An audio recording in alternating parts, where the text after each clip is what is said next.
Olá, amigos do SEAC. É sempre uma alegria estar aqui com vocês. Espero que todos estejam bem.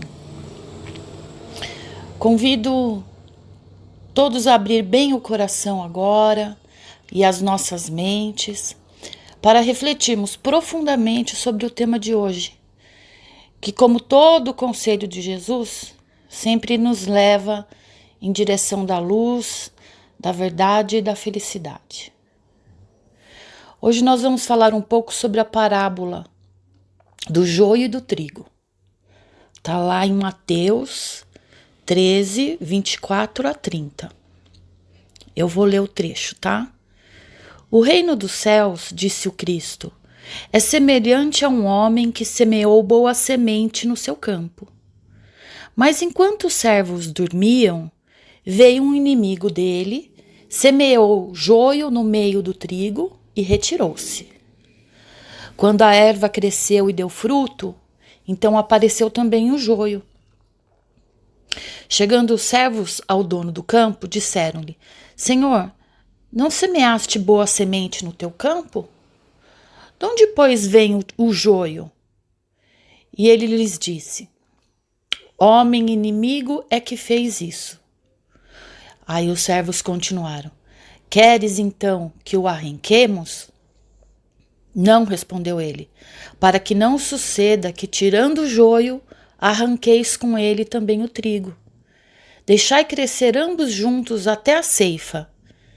E no tempo da ceifa direis aos ceifeiros: Ajuntai primeiro o joio e o atai em feixes para o queimar, mas o trigo recolham no meu celeiro.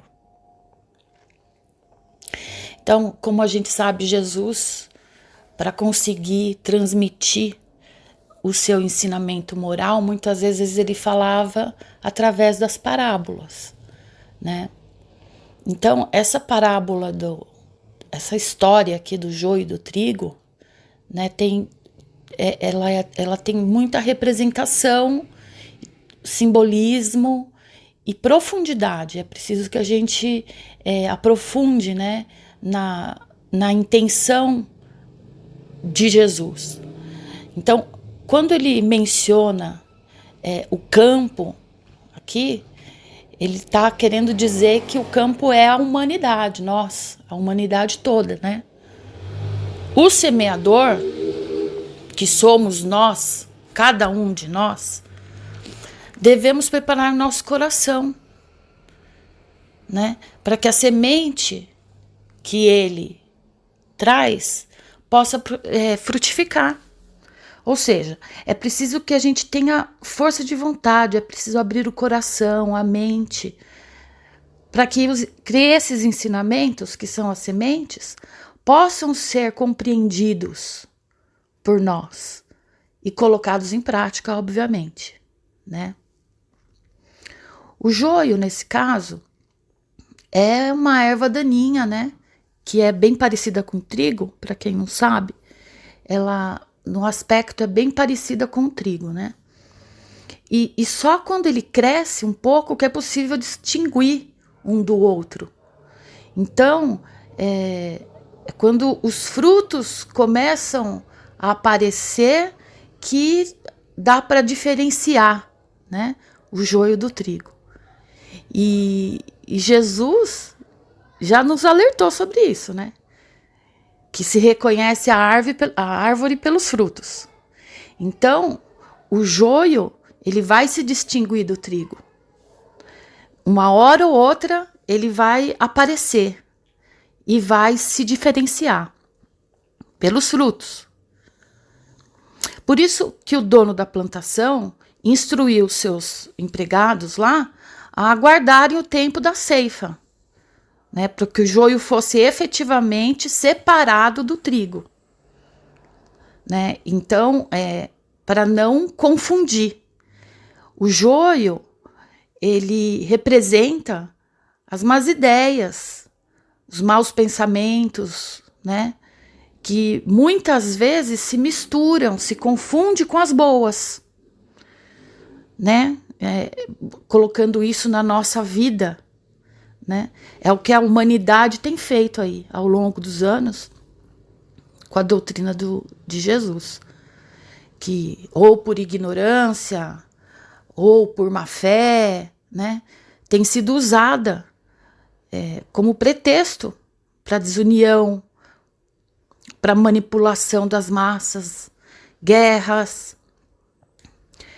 opressão, discórdias, né? Tantas outras perversidades. E a humanidade se esquece dos princípios de amor e de caridade que o Mestre já nos ensinou. Nós já sabemos. Nada do que a gente fale sobre amor e caridade é desconhecido para nós. Nós já sabemos disso. Importante falar também que lá na parábola o inimigo se aproveitou que os homens dormiam para semear o joio no meio do trigo, né? Então isso tem um significado muito, muito importante. E quer dizer que a gente tá desatento, que a gente não vigia, né? Nem os nossos pensamentos, nem os nossos atos. Então a gente abre espaço para que o mal se infiltre. Muitas vezes, né, a gente sempre quer culpar o outro, né? Mas a gente abre portas, né? Toda vez que a gente tem maus pensamentos, quando a gente é negativo, né? Então, por isso que Jesus sempre nos recomendou: orai e vigiai. Já no reino dos céus, sob a visão espírita, né, que representa a evolução, a nossa caminhada para a perfeição, vamos dizer, para perfeição relativa, né, espiritual. É isso que a parábola quer dizer quando fala sobre o reino dos céus, né? Os ceifeiros representam Deus e seus benfeitores, né? Que são os espíritos que trabalham em favor do bem. Então, esses ceifeiros, eles vão selecionar aqueles que dão bons frutos e aqueles que não dão bons frutos, dão maus frutos. E cada um deles vai ser direcionado para o destino, né, que competir a cada um, que cada um mereça, né? A erva má, lá que eles falam, significam as interpretações nossas, muitas vezes equivocada. Muitas vezes a gente se equivoca na questão bem e mal, né? Do verdadeiro caminho a ser seguido para o nosso progresso. A gente se engana muitas vezes. Então, essa é a erva má que ele fala, né? O fogo, lá que fala que vai queimar, né? Que vai jogar o joio e vai ser lançado no fogo. Ele não representa o inferno, mas são as adversidades, as provas, expiações, aquelas consequências dos atos que a gente mesmo faz. Esses atos não tão bons, né? O que prejudica o nosso próximo, prejudica a nossa evolução, né?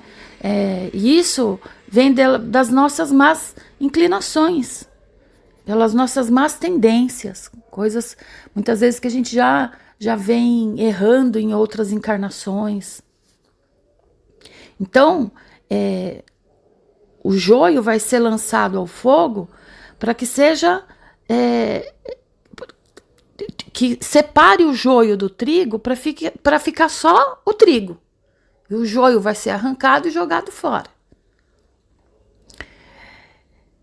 O que podemos dizer sobre essa questão é concluir que Deus, mesmo tendo enviado Jesus, né, que foi o espírito mais perfeito que a gente teve contato que teve aqui na Terra, ele veio para nos transmitir os seus ensinamentos, né? O ensinamento de amor, de caridade. Apesar disso, o mal ainda, até hoje, caminha no meio dos homens. A gente ainda convive com o mal. Mesmo Jesus nos trazendo não só as palavras, mas os exemplos dele, né? Nós ainda falhamos muito em vigiar, né, e compreender ainda. A gente ainda não compreende as verdadeiras leis de Deus, né? No entanto, Jesus, por essa parábola, ele afirma que no tempo certo, essas más ideias, essas más tendências serão aniquiladas, serão ceifadas, né? Enquanto que as boas perdurarão. As boas continuarão. Então, é a nossa evolução a caminho do bem. De forma que a transição da Terra, né, para um planeta melhor, um planeta de regeneração, que é o que a Terra caminha para isso, né? O planeta Terra caminha para isso e vai ser concretizado. Então, o bem vai prevalecer sobre o mal, né? Então, só que esse trabalho depende da gente, da nossa transformação, porque a Terra é feita dos seres que a habitam. Então, é necessário que nós sejamos, dentro dessa parábola, dentro dessa lição, que nós sejamos o trigo. Então, esses frutos, né, que a gente produz, né, que representa as nossas atitudes, né, nos livram dessas práticas que não geram nenhum bom resultado. Então, é aquela história se você quer saber se a árvore é boa, veja os frutos que ela dá, né? Que é o conselho de Jesus. Então, a gente tem que se dedicar, né? A se transformar intimamente, a se dedicar a ações do trabalho no bem, na caridade, conforme Jesus nos ensinou. Mas Jesus, apesar disso, ele não nos retirou as oportunidades de crescimento. A nossa oportunidade de refazer reparar e refazer os nossos erros, né? E o joio, né? Muita gente pode perguntar, mas como que Deus deixa crescer então, né? Deixou crescer o joio no meio do trigo, né? Não é que ele deixou passar, que ele esqueceu, né? Deixa crescer aí, esqueci. Não é isso, não. O semeador, vamos dizer, o semeador divino, que é Deus, ele nunca perde a esperança na gente. Ele nunca perde a esperança na vitória, no bem. Ele acredita nos filhos dele. Só que cada um tem o seu momento, né? Então, por isso que a colheita do que você fez, não é do que nós fazemos, né? Não é igual para todo mundo. Cada um tem seu tempo de despertar, cada um tem seu tempo de analisar, interiorizar, né, os ensinamentos e decidir tomar um outro caminho. Então, o que a gente faz hoje, a gente vai colher amanhã. E Deus não perde a esperança, porque nós vamos aprender, esse é o caminho, não temos outro. A diferença é que uns sofrem mais que os outros, porque quer pegar atalho, né?